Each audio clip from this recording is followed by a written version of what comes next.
Effects of the Elder Scrolls by Justinus Polonius. A thesis on the 4 different types of readers of the Elder Scrolls. It is widely known among scholars that the Elder Scrolls entail a certain hazard in their very reading. The mechanism of the effect has, at present, been largely unknown. Theories of hidden knowledge and divine retribution were the subject of idle speculation with little investigation. I, Justinus Polonius, have undertaken to thoroughly document the ailments afflicted by the Elder Scrolls on their readers, though a unified theory of how they manifest continues to elude me and remains a subject for future study.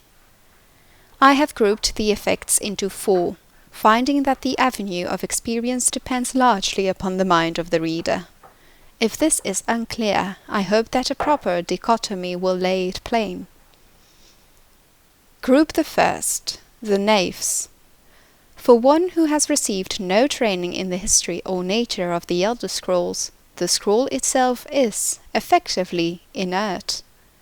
No prophecy can be scryed nor knowledge obtained, while the scroll will not impart learning to the uninformed, nor will it afflict them in any adverse fashion.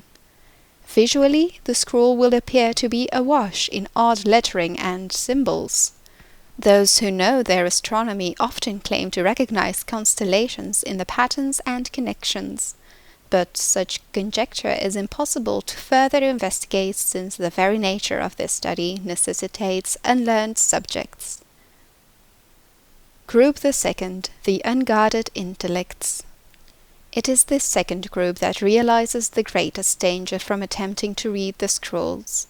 These are subjects who have an understanding of the nature of the Elder Scrolls and possess sufficient knowledge to actually read what is inscribed there. They have not, however, developed adequate discipline to stave off the mind-shattering effect of having a glimpse of infinity. These unfortunate souls are struck immediately, irrevocably, and completely blind. Such is the price for overreaching one's faculties. It bears mentioning, though, that with the blindness also comes a fragment of that hidden knowledge, whether the future, the past, or the deep natures of being is dependent on the individual and their place in the greater spheres. But the knowledge does come. Group the third, Mediated Understanding. Alone in Tamriel, it would appear that only the cult of the ancestor moth has discovered the discipline to properly guard one's mind when reading the scrolls. Their novitiates must undergo the most rigorous mental cultivation, and they often spend a decade or more at the monastery before being allowed to read their first Elder Scroll. The monks say this is for the initiate's own protection, as they must have witnessed many unguarded intellects among their more eager ranks.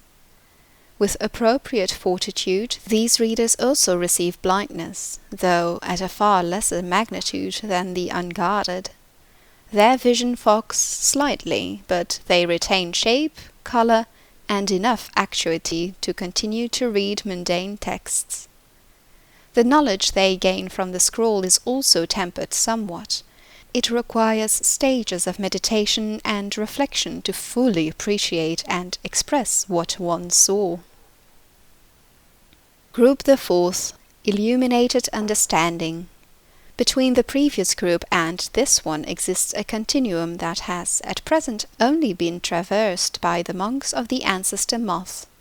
With continued readings, the monks become gradually more and more blind, but receive greater and more detailed knowledge.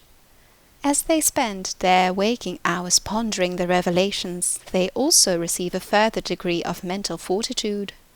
There is, for every monk, a day of the penultimate reading, when the only knowledge the Elder Scroll imparts is that the monk's next reading shall be his last.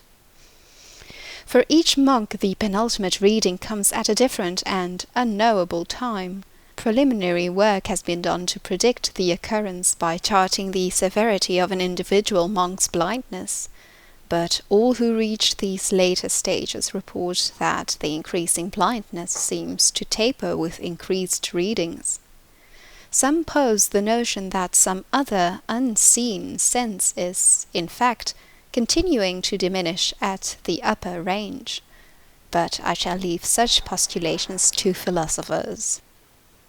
To prepare for his ultimate reading, a monk typically withdraws to seclusion in order to reflect upon a lifetime of revelations and appoint his mind for reception of his last. Upon this final reading, he is forever blinded, as sure as those unguarded ones who raced to knowledge. The illuminated one, though, has retained his understanding over a lifetime, and typically possesses a more integral notion of what has been revealed to him. It is hoped that this catalogue will prove useful to those who wish to further our mortal understanding of the Elder Scrolls. The moth priests remain aloof about these matters, taking the gradual debilitation that comes with reading as a point of pride. May this serve as a useful starting point for those hoping to take up such study. Dictated to Anstius Metkim, 4th of last seed, in the 126th year of the Second Era.